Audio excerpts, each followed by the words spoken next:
Hello and welcome to Reporters, the show that brings you the very best of France 24 reporting from around the world. In this edition, we head to England, where recent weeks have seen students out on the streets voicing their anger at the rising price of higher education.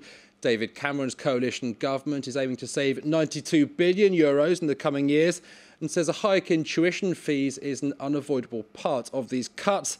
Now, for university goers, the cost of some courses is set to increase threefold in 2012.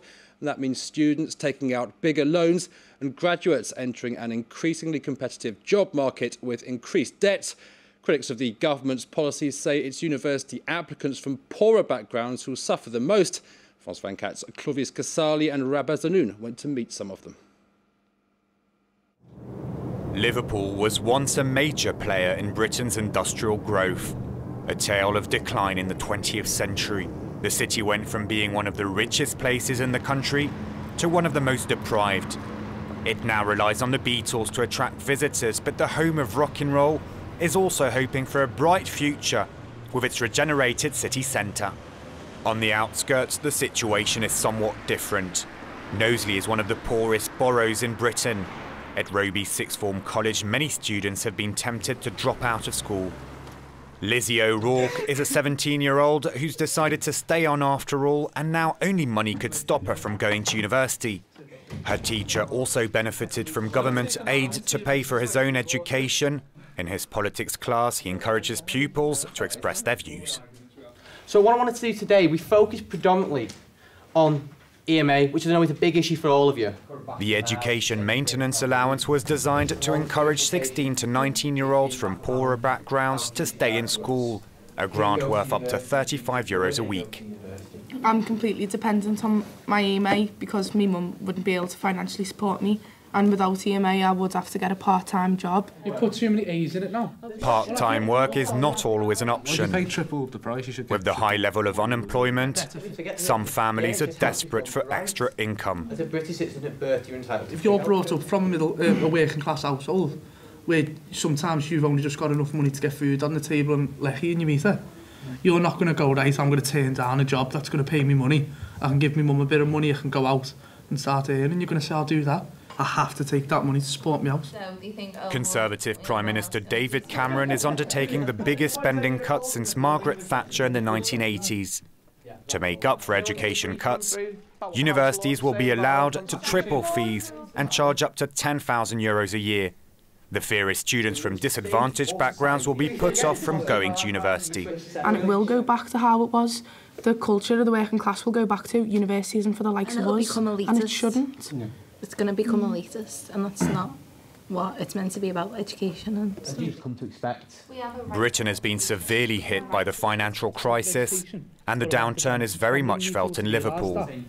Students have put up press cuttings on the class walls, showing their frustration towards politicians. They believe their generation will have to pay for bankers' mistakes. The feeling is one of being left out. Realistically, they're not going to have a clue. It's just hard, and we're going to be affected the most, and they don't see that. It's really hypocritical as well. How the government can say, you know, you've got to pay £9,000 a year, but we got our education for free, and that was fine. But, you know, now we can't because the way the situation is, and what they keep changing the focus as well. Like they'll say, like, oh no, EMA, you know, people abuse EMA. Some people abuse EMA, so all people should be took off EMA. They're doing the same with the benefits as well. You know, some people abuse the benefit system, so we should just abolish benefits then. Your bus is outside there, Jack, yes. So I'll see you bright and early tomorrow morning at 9 o'clock. I don't want any excuses. 4 p.m. and class is over. Time to head home for Lizzie.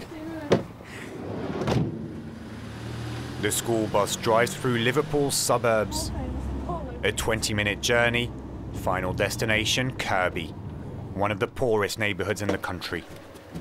Lizzie's mother has been up since dawn and is back in time to greet her daughter. The two tell each other about their day over a cup of tea and some toast. Diane O'Rourke gave up work to raise her children, but recently found a job at a school. She herself never went to university.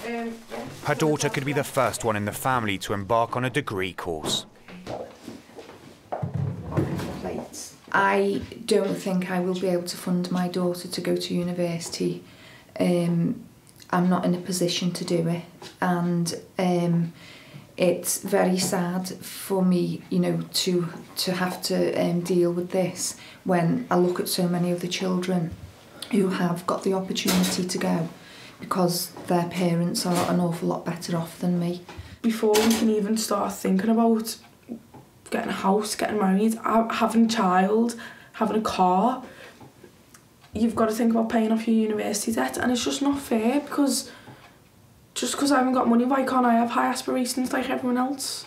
And it does actually upset me as well, because it's like, if they've got it, why can't I? Why is it just left to them to have it? Lizzie's dream is to one day live in London, but first her aim is to study at Cambridge. She knows it will be difficult to join the prestigious university, one of the best in the world. A few months ago, she visited the campus, and she has since set her mind on it. The architecture was absolutely beautiful, and every building I was just like, oh my God. And the Tudor period is my favourite time in history to learn about. And then when we were talking to one of the student guides and we were just talking to him more and more, I was like, oh, so what school did you come from? Expecting him to say like an elite school. I was like, oh, I went to the local comprehensive. Seeing others from similar backgrounds join Cambridge gave her hope. Lizzie is aware she will need top grades and to take on a loan worth tens of thousands of euros. Her ultimate dream is to make a difference in society through politics, and for that she wants to be in London, 300 kilometres away from her home, the place where decision makers shape the country's future. The government believes increasing tuition fees is the only way to ensure universities remain competitive on an international level. The argument has not convinced youths who took to the streets. Claire Solomon is president of ULU, the union for all London universities, and is seen as the most radical student leader in Britain. Until a few months ago, she had never organised a demonstration. Actually, from the beginning to the end, have to be responsible for the whole process is something that we're having a rapid lesson in, and it's often a bit of sort of trial and error, and actually it's not until you do it that you realise what you actually have to do. Claire has become one of the faces of the movement. At the age of 37, she's on a course in religious studies at a London university. 2 hours before a protest, she's rushing to finish posters. Claire and her friends have been reaching out to all their contacts through Facebook. This new generation of activists has understood the importance of social media and makes full use of it. Claire is proud to say she's a Marxist. For this rally, trade unions gave her vests and helmets. I really wasn't that keen. I didn't think it was necessary to wear them, but actually after the last demonstration, my friend Alfie Meadows, he ended up in hospital having brain surgery after being hit on the head by a police baton, so perhaps he should have had one of these. Claire is helped by students from universities across London. So, let me just see what else Always I've got at her inside. side is Tammy, an American now living in England. And according to her, the US is not an example to follow when it comes to schooling. You know, I know what it's like over there. To go to college is really expensive. They charge way too much, and a lot of kids end up not going to college. So, you know, I just see the same thing happening here. It's really bad. And I have opportunities here that I wouldn't have in America. So, you know, so I was fighting for everybody, you know. So, yeah, glad to help out. There we go. Later in the day, Parliament is set to vote on scrapping the EMA. These ULU members want to show their support for those who could be left without the grant.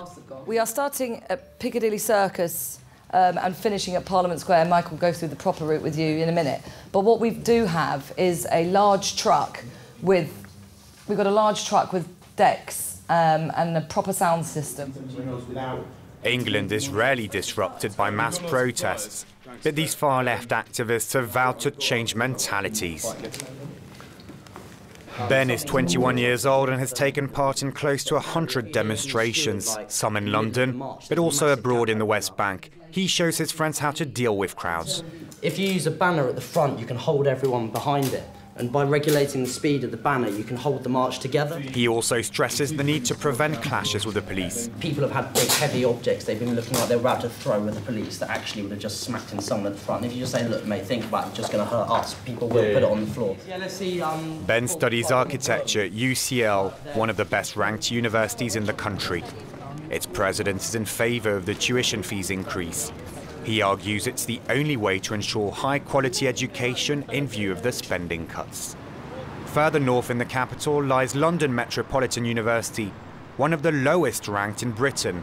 As of 2012, it will receive €50 million less from the state. That's 30% of its overall budget. Higher tuition fees will have to make up the difference. But will London Met be able to attract enough students willing to pay 3 times more? My university takes nearly 58% of its students from poorer backgrounds. Oxford University takes 10%. So there is a very different basis on which we're starting this brave new experiment. I would hope that as time goes by, as the economy rights itself, that we may be able to see more money coming from government and therefore not be having to ask so much of the full cost to be met by the student. In Piccadilly Circus, ULU members are the first demonstrators to arrive. In the middle of the afternoon, tourists watch groups of protesters converge on the heart of the capital. As expected, the turnout is low, but the show will go on. Eat, Nick, clank! Eat, Nick, clank! Eat, Nick, clank! Students and teachers march towards Westminster. No buts! No education cuts! No ifs! No buts! No education cuts! No ifs! Join the fight! Education is a right! Stand up! Join the fight! Education is a right! In total, hundreds expressed their opposition to the government's plans to abolish the EMA. I'm relatively happy with that. It was at short notice and it's early in the year. So happy to be back on the streets protesting? Yeah, definitely. It's a bit less... the atmosphere is a lot calmer. Sorry, no, sorry. Right, we've got to go over there, basically. We've got to start pushing people across diagonally. Cool. Outside Parliament, a group of hip-hop artists voiced their anger at the government. They feel betrayed and let down by politicians. But the Conservatives destroying education in a dirty way. Parents dream of seeing their child at graduation, but with rising fees it's beyond their wildest imagination. The coalition government destroying many student aspirations. Claire has just been told of the result of the vote and it comes as no surprise. But she's still glad the protest took place.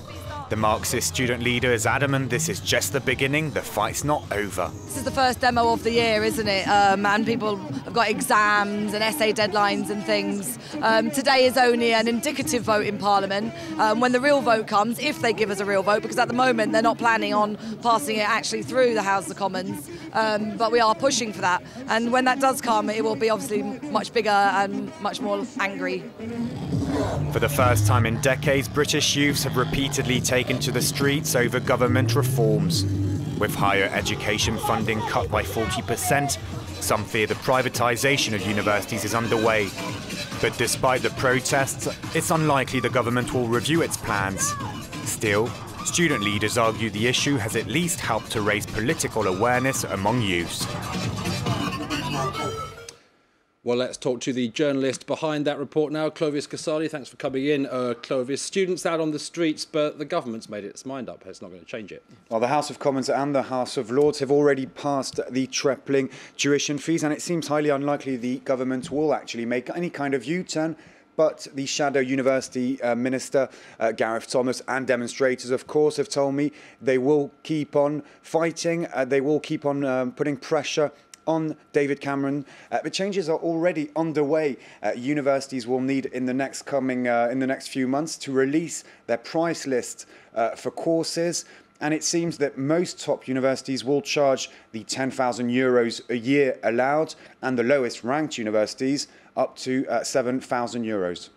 OK, and the government, of course, says it wants to save money, but there are some economists who say that they're actually going to get less cash coming in despite this increase in tuition fees. How does that work? Well, there's been a very interesting study released by an independent consultancy firm called London Economics. It says that under the current system, 15% of graduates don't pay back their loan. And with the proposed system, nearly 60% of British students will not be able to pay back the money. The government says that only graduates who earn over €25,000 a year will have to pay back this loan. Well, if 60% of students are unable to do so, well, it will be the taxpayer that will have to make up for the difference. governments, and therefore some people are saying that tripling the tuition fees is simply counterproductive. Okay, and this is something which students at least clearly feel quite passionately about. The English or the British aren't known as a great nation of protesters, but they've been out on the streets quite a lot recently. And absolutely, and for the first time in decades, we've seen huge numbers of youths take to the streets over these government reforms. It seems that these youths, a new generation, is getting politicised extremely early. Take Lizzie, this young 17-year-old we met from Liverpool that we followed. Well, she says she wants to make a difference in society through politics. And we've seen also demonstrators who are maybe only 13, 14-year-old take part in the protests, and that's something new.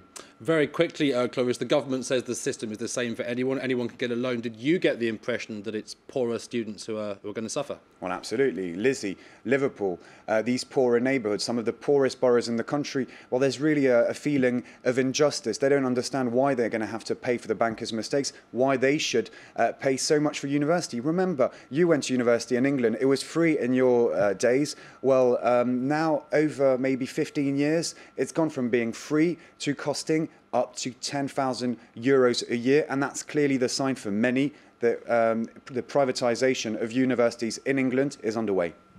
Clovis, thanks very much for your analysis and for your report. That's it for this edition of Reporters. Do join us again soon.